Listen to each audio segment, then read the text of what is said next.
Hi there, it's Simon again with Friday video from vizwik, and today I'm going to show you how to move a background for your game.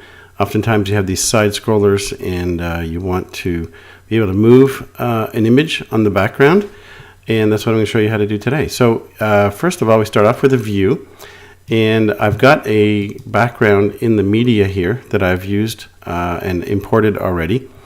And what I'm going to do is I don't have to drag and drop it like you normally would. Most of the time you just drag this stuff in here and do something with it, but we're not going to do that. What we're going to do is go to the properties of the view, and you can see right now if I select on the background, if I just click on it, it changes the properties, and I can select the background image that's loaded in the media.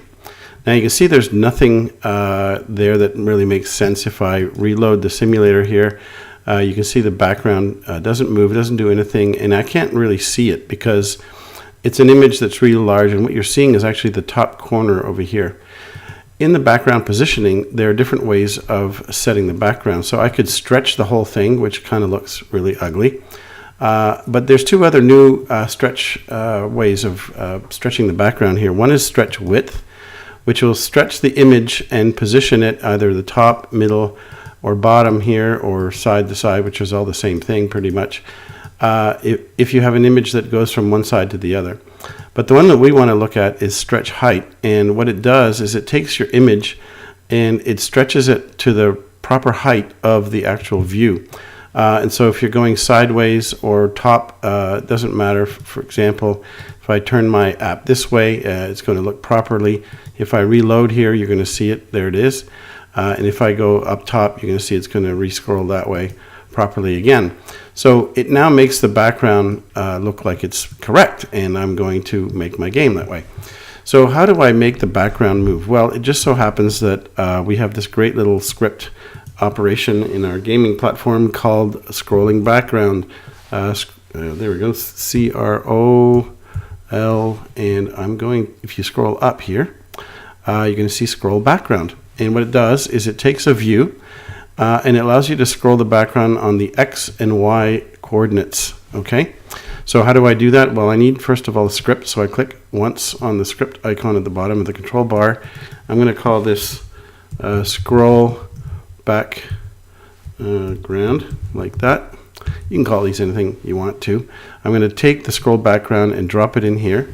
Then I'm going to take the view icon that you see here, and I'm going to grab it and drop it into the script so I know which view I'm scrolling. And then I connect this view reference, or link we call it, to the first input. And then the next two are the amount that you want to scroll the background by. And so the first one is going to be the X coordinate. So if we're scrolling along the X axis, it's along the horizontal axis. And so I'll scroll by 5 pixels. And then I'll scroll 0 along the Y axis because we don't want our image moving up and down. So there we go. That's all you have to do. And now I need to actually initialize that and do it because I want it to be done repeatedly. So I'm going to create a new script. And I'm going to call this one start scrolling, and I'm going to call what we call a periodic run periodic operation, which actually runs the scroll background script periodically. So if I just type in run here, RUN, and then I can find the run periodically. And what it takes in is a callback script, which is the script. I'll show you how to do that in a second. And the second is the number of milliseconds or period to do that. So generally speaking, 50 milliseconds is a good number to do that, to give the browser some time to redraw. And then the first input is actually this script. And to do that, we can drag and drop the script icon into the start scrolling script and then connect the output to there. And what this is what we call a callback.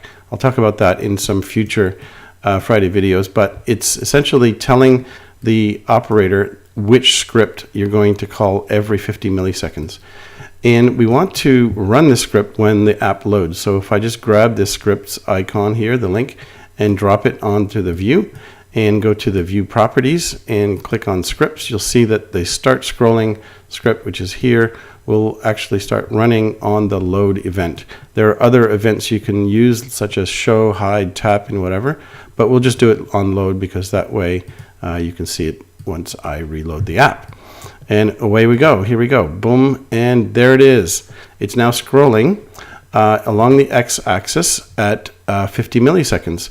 So you can also see the scroller happening in the timers. There's a console here, but the timers panel in the simulator also shows you the timer that's actually running from the periodic run that's happening over here.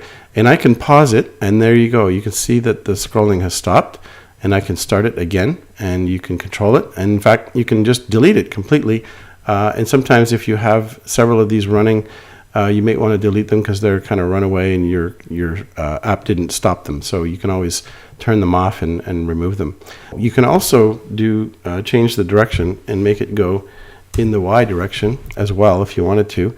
So now it's going both in the X and the Y. And if you're using these two numbers, you can actually direct where, like a racetrack would go if you were driving a car and do all kinds of cool stuff.